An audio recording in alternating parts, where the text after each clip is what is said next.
చూపించాను. దాంట్లో చెప్పినంత జరిగి టెలికన్సల్టేషన్లో డాక్టర్కి అయిపోతాయి డీటెయిల్స్.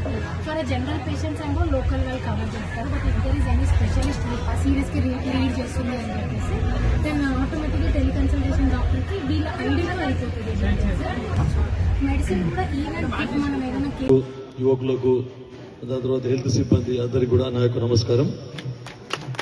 ఈ రాజారాం తాండ చిన్న తాండ అయినా కూడా మేడం ఇది చాలా డిసిప్లైన్ తాండ.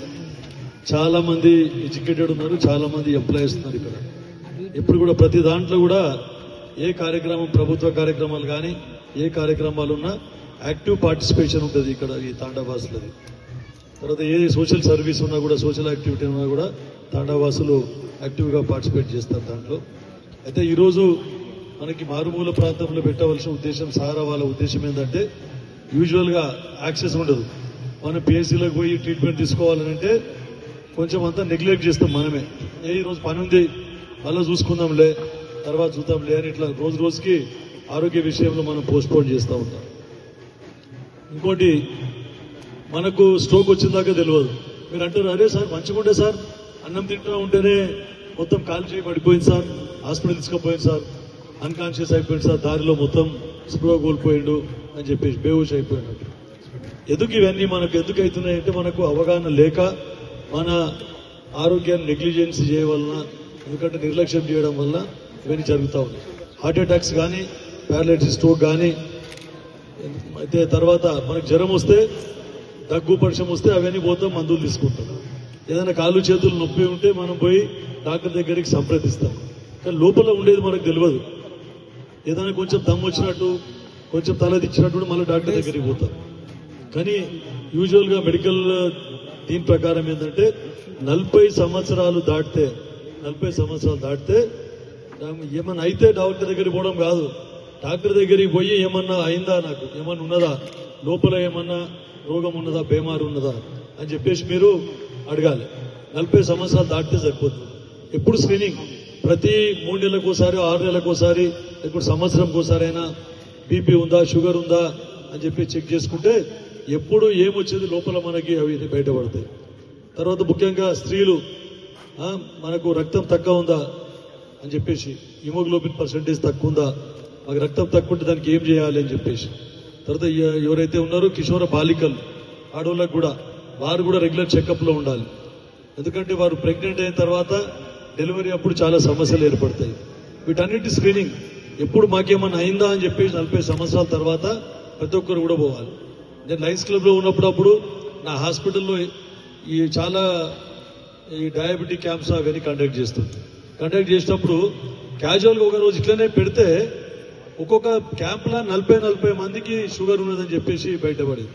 బీపీ ఒక 20% బీపీ ఉన్నది అని చెప్పేసి బయటపడింది. దానికి మళ్ళీ తెలియదు చాలా పెద్ద హై బీపీ, చాలా ఎక్కువ బీపీ ఉన్నోళ్ళు, షుగర్ ఎక్కువ ఉన్నోళ్ళు మొత్తం వాళ్ళందరూ అరే మాకెక్కడ షుగర్ సార్, మాకేం లేదు, అంత మంచిగా ఉన్నాం సార్, మేము అంత మంచిగా ఉంటే కూడా మనకు తెలియకుండానే ఇవన్నీ లోపల యూజువల్గా చాలా మట్టుకు అప్పుడేమో కమ్యూనికేబుల్ డిజీజెస్ వేరే ఈ కలరా వచ్చి చనిపోయినరు, మలేరియా వచ్చి చనిపోయినరు, ఇట్లా అవన్నీ చెప్తా ఉన్నారు, డయేరియా వచ్చి చనిపోయినారు. ఇప్పుడు అట్లా అవన్నీ చెప్తలేరు. ఇప్పుడు సార్ బీపీ షుగర్ వచ్చింది సార్ అని చెప్తున్నారు. అందరికి ఎవరికైనా తీసుకుంటే ముఖ్యంగా మన భారతదేశంలో బీపీ షుగర్ అనేది చాలా పెరిగిపోతూ ఉన్నది. ఎందుకంటే వెస్ట్రన్ కల్చర్ వస్తుంది మనకు. వాళ్ళేమో మనలాగా అందరూ మన భారతదేశ సంస్కృతిని వారందరూ అలవాటు చేసుకొని నిజంగా యోగా చేయడము, తర్వాత డైట్ కంట్రోల్ చేయడము, తర్వాత భగవంతుని పూజించడము, ఇవన్నీ చేసుకుంటూ వాళ్ళు మన పాశ్చాత్య దేశాలని భారతదేశ దీని కల్చర్కి అలవాటు పడుతూ ఉన్నాయి. మనమేమో రోజు ఫాస్ట్ ఫుడ్లని, రోజు ఆల్కహాల్ కన్సంప్షన్ అని, నాన్ వెజ్ తినడం అని చెప్పేసి అసలు ఎక్సర్సైజ్ లేకుండా. కానీ గతంలో వెనకటికి ప్రతిదీ ఆడవాళ్ళు ఇసురుతూ ఉండ్రి, నీళ్ళు చేస్తూ ఉండ్రి, ప్రతిదీ ఒక్కది కష్టపడుతుండ్రి, అరగ దున్నుతూ ఉండ్రి. అటువంటిది వాళ్ళ కష్టం అనేది తెలుస్తుండే, ఫిజికల్ ఎక్సర్సైజ్ అవుతుండే.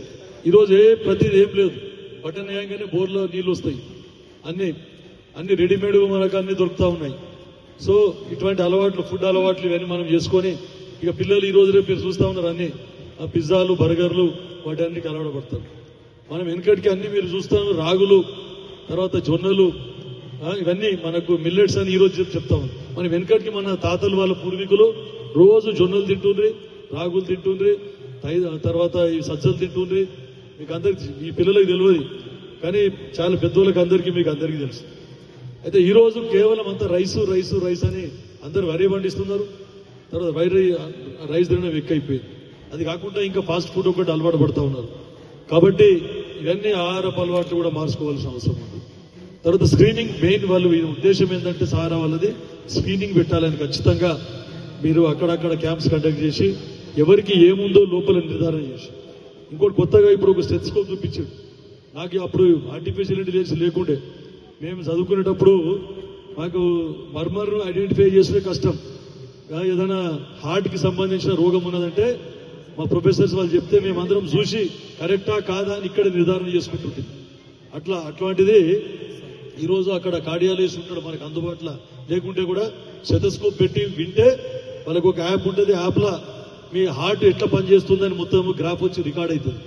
ఏదైనా డిఫెక్ట్ ఉంటే ఇమీడియట్గా వాళ్ళకి చెప్పేసి వాళ్ళ ఒపీనియన్ తీసుకొని మీకు ఏం మందులు వాడాలి, లేదంటే ఫర్దర్ వాళ్ళ మీకు హాస్పిటల్ తీసుకొని పోయి ఇంకా ఇన్వెస్టిగేషన్స్, ఇంకా పరీక్షలు చేయాలన్నా అని చెప్పేసి వాళ్ళు నిర్ధారణ చేసి మీకు అందరికీ అక్కడ తీసుకొని పోయి ఫ్రీగా ఆ టెస్టులు, ఫ్రీగా లేకుండా కూడా కొన్ని నామినల్ ఏవో తక్కువ డబ్బులకు అట్లా మీకు అందరికీ వీళ్ళు రెఫర్ చేస్తే తక్కువ ఖర్చుతోనే అక్కడ మీకు మిగిలిన పరీక్షలు అయిపోతాయి, ట్రీట్మెంట్ కూడా ఫ్రీగా ఇవ్వడం జరుగుతుంది.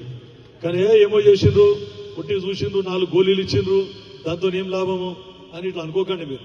ఎందుకంటే ఇది చాలా ఇంపార్టెంట్. ఇవన్నీ చూసుకుంటే వాళ్ళు బీపీ షుగర్ వస్తే దానికి సంబంధించిన మందులు ఇస్తారు, మళ్ళీ ఫర్దర్ పరీక్షలు చేయిస్తారు. ఇప్పుడు మీకు అందరికీ కూడా మన ప్రభుత్వం కూడా, ఈ రేవంత్ రెడ్డి గారి ప్రభుత్వం, కాంగ్రెస్ ప్రభుత్వం ఏర్పడిన తర్వాత ఎక్కడ మందుల కొరత లేకుండా చూస్తా ఉన్నారు.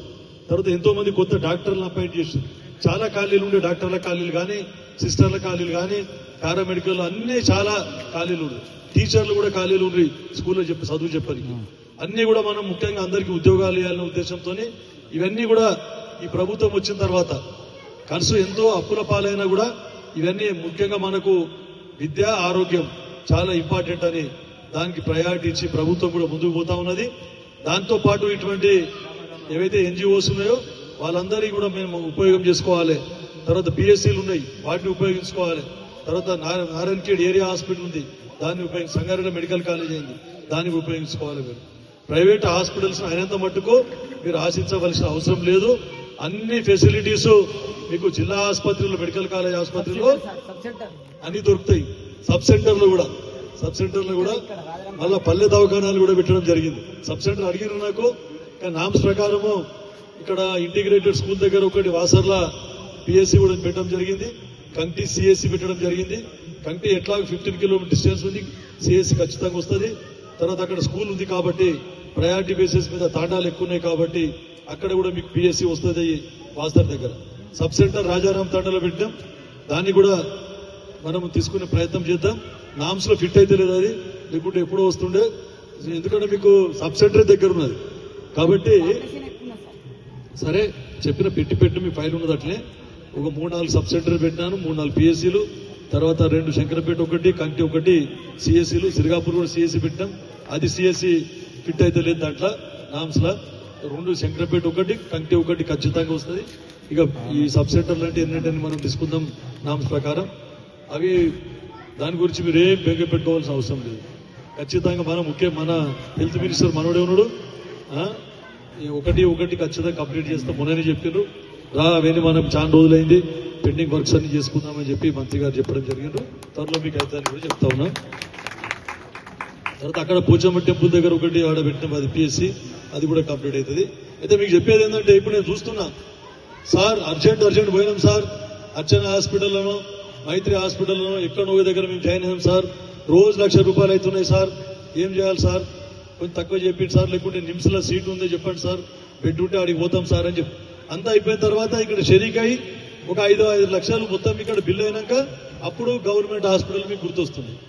అందుకని ఫస్టే మీరు పోయి గవర్నమెంట్ హాస్పిటల్లో ఏ ట్రీట్మెంట్ అందుబాటులో ఉన్నదో దానికి పోయి దాన్ని ఉపయోగించుకొని, తర్వాత లేదంటే అప్పుడు నిమ్స్కు పోయి ఆ గవర్నమెంట్ హాస్పిటల్లో కూడా మనకు ఆ ట్రీట్మెంట్ దొరకకపోతే అప్పుడు ప్రైవేట్ హాస్పిటల్స్ మీరు పోవాలి కానీ ఫస్ట్ డైరెక్టే లేకుంటే ఏం చేస్తుంది ఇక్కడ ఆర్ఎంపీ డాక్టర్లు వాళ్ళ కమిషన్ల గురించి ఈ రోజు రేపు మొత్తం మెడికల్ ఫీల్డే కమర్షియల్ అయిపోయింది.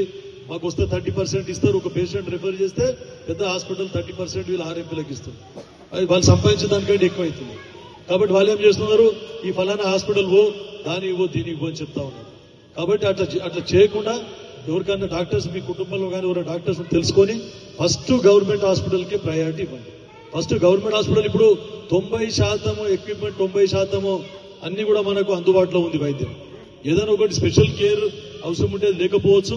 దాన్ని కూడా మా గౌరవ రాజనరసింహ ఆరోగ్య శాఖ మంత్రి గారు, మా ముఖ్యమంత్రి రేవంత్ రెడ్డి గారు దాన్ని కూడా ఈ ఏరియా హాస్పిటల్లో కానీ లేకుంటే జిల్లా ఆసుపత్రుల్లో కానీ ఏర్పాటు చేయడానికి ప్రయత్నం చేస్తూ ఉన్నారు. కాబట్టి అయినంత మటుకు ఎన్జిఓస్ ఆర్గనైజేషన్ తర్వాత ప్రభుత్వ హాస్పిటల్లో దానికే మీరు అప్రోచ్ కావాలని చెప్పేసి కోరుకుంటూ, ఆరోగ్యం మీద మళ్ళా మీరే రెగ్యులర్ గా పరిశుభ్రత పాటించుకుంటూ తాగే నీళ్ళలో కానీ తినే ఆహారం కానీ పరిసరాలు కానీ అన్ని పరిశుభ్రత. తర్వాత ఇంకోటి వెనకటికి చాలా ఆహ్లాదకరమైన వాతావరణం అంటుండే తాండాల్లో కానీ పల్లెటూరులో కానీ. ఈ రోజు మొత్తం డిఫారెస్టేషన్, చెట్లు మొత్తం నరికేస్తున్నారు. ఇప్పుడు అంటారు ఏం దేవుడు వాన కురుస్తలేవు లేకుంటే వానలు ఎక్కువైపోయినాయి అని చెప్పి మీరే చెప్తున్నారు. మనం రోజు చూస్తా ఉన్నాం.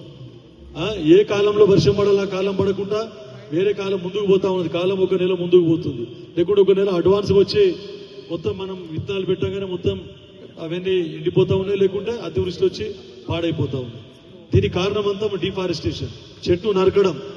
మనకు ప్రకృతిలో చెట్లు మనకు ఏదైతే ఉంటాయో చెట్ల వల్లనే వర్షపాతం ఎక్కువైతుంది. కాబట్టి మీరు అయినంత మట్టుకు మీరు చెట్లు పెంచడానికి ప్రయత్నం చేయండి. చెట్లు ఎంత పెంచితే అంత వాతావరణం మంచిగా అవుతుంది, మనకు టైంకు వర్షాలు పడతాయి, మనం పంటలు మంచిగా పండించుకోవచ్చు అని చెప్పేసి మీకు అందరికీ చెప్తూ, చెట్లు నరకకండి, చెట్లు ఎక్కువ పెంచే ప్రయత్నం చేయాలని నేను చెప్తూ, ఎందుకంటే సబ్జెక్ట్ ఇది కాదు అయినా కూడా అది కూడా ఆరోగ్యానికి సంబంధించింది. చెట్లు పెంచి మంచిగా ఆహ్లాదకరంగా ఉంటే మీ ఆరోగ్యం చాలా బాగుంటుంది, ఎలాంటి రోగాలు రాకుండా ఉంటాయని చెప్పేసి మీకు అందరికీ చెప్తూ అవకాశం ఇచ్చినందుకు సహారా హెల్త్ డెవలప్మెంట్ సొసైటీకి మరొకసారి ధన్యవాదాలు తెలుపుకుంటూ ముగిస్తా ఉన్నాం. మన హెల్త్ ఎట్లుంది, మన ఆరోగ్యం ఎట్లా ఉంది అన్నది ఆ క్యాంప్ లో అవైలబుల్ ఏం టెస్టులు ఉన్నా సరే, ఏం చికిత్స ఉన్నా కూడా దాన్ని యూటిలైజ్ చేసుకోవాలని రిక్వెస్ట్ చేస్తున్నాను. వీళ్ళు సహారా ఫౌండేషన్ వాళ్ళు టార్గెట్ చేసేది మన తాండాల్లో దగ్గరికి వచ్చి, డోర్ స్టెప్ దగ్గరికి వచ్చి మనకు ఏం ప్రాబ్లమ్స్ ఉన్నాయో వాళ్ళు స్క్రీన్ చేయడానికి ముందుకు వస్తున్నారు. స్క్రీన్ చేసి ఒకవేళ అది మన ఇదే లెవెల్లో సాల్వ్ చేయగలిగితే అటువంటి హెల్త్ కేర్ కూడా ప్రొవైడ్ చేస్తారు. ఒకవేళ సాల్వ్ చేయలేకపోతే కనీసం మీకు అవగాహన వస్తుంది, ఓకే నా శరీరంలో ఇది ఒక చిన్న సమస్య ఉంది, దీనికి మనము ఏరియా హాస్పిటల్ వెళ్ళాలి, డిస్ట్రిక్ట్ హాస్పిటల్ వెళ్ళాలి అన్న అవగాహన కూడా వస్తుంది. మన తాండాలో చాలా మంది చిన్న పిల్లలు ఉంటారు, చాలా మంది పెద్దవాళ్ళు ఉంటారు. ఖచ్చితంగా చిన్నపిల్లలు, మహిళలు, పెద్దవాళ్ళు అంటే 60 సంవత్సరాలు పైబడి ఉన్న వాళ్ళందరూ. Hi, this is Swati Dikshit. Please subscribe to SKS Fly TV.